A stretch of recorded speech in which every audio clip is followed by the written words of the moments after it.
چون زنان به راه برآمده بودند، بعضی از پاسبانان به شهر رفته تمام واقعه روی داده را به کاهنان کلان نقل کردند.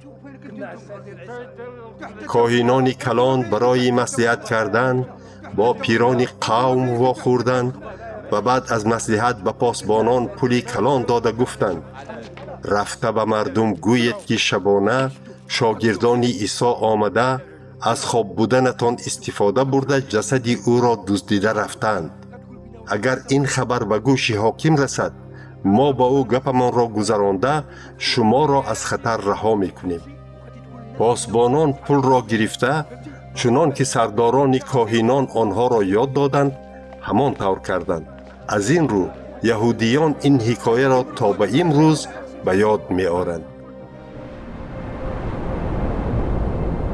سپس آن 11 شاگرد به جلیل رفته به کوهی که عیسی به آنها گفته بود برآمدند.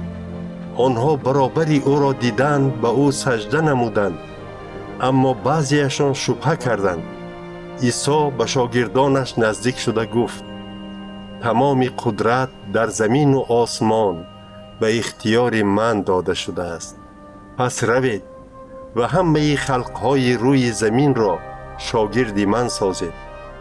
آنها را به نام پدر، پسر و روح القدس تعمید دهید و اجرا کردن همه چیزی را که به شما فرمودم یاد دهید.